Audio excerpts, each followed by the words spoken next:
Thomas's branch line is important, and so is Edward's. But their track and bridges are not so strong as those on the main line. Sir Topham Hatt does not allow the heavier main line engines like Gordon to run on them. But one day, the way Gordon was talking, you would have thought Sir Topham Hatt had given this order for quite another reason. "It's not fair," grumbled Gordon. "What isn't fair?" asked Edward. "Letting branch line diesels pull main line trains." "Never mind, Gordon. I'm sure Boko will let you pull his freight cars sometimes." Gordon spluttered. "I won't pull Boko's dirty cars. I won't run on branch lines." "Why not? It would be a nice change."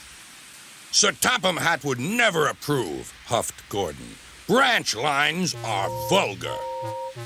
Gordon puffed away.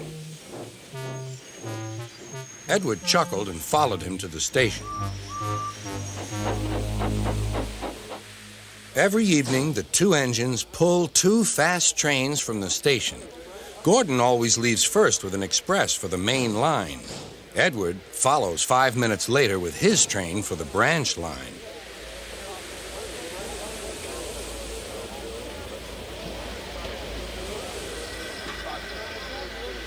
Usually, everything runs like clockwork, but tonight there was trouble. A lady in a green floppy hat was saying goodbye to a friend. It was nearly time for Gordon to start. The fireman looked back towards the conductor's van and saw something green waving. "Right away, mate." He thought the conductor had waved his flag. Gordon started, leaving luggage, his passengers, and the conductor all standing on the platform. Everyone was very surprised and cross.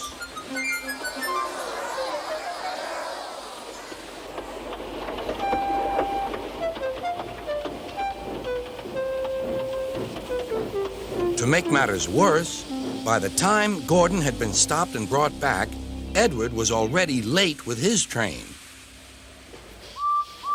So now he set off first. But the signalman at the junction wasn't told about the change.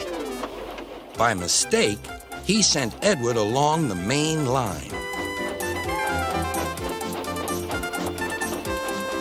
Gordon was sent along the branch and arrived cold and cross on one of the sidings near the harbor.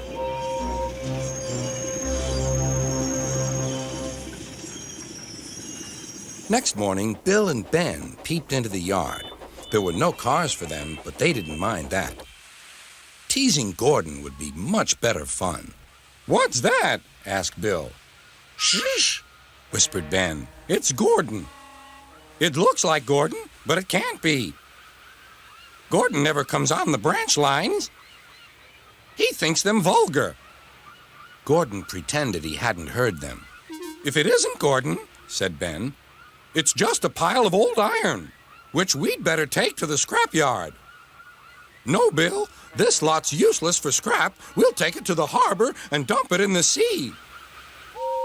Gordon was alarmed. "I am Gordon. Stop! Stop!" When Boko suddenly arrived, Gordon thought him the most beautiful sight he had ever seen. "Boko, my dear engine, save me!" Boko quickly sized up the situation and threatened to take away the cars he had brought for Bill and Ben. This made the twins behave at once. Gordon thought Boko was wonderful. "Those little demons, how do you do it?" "Ah, well," said Boko, "it's just a knack." Gordon still believes that Boko saved his life, but we know the twins were only teasing, don't we?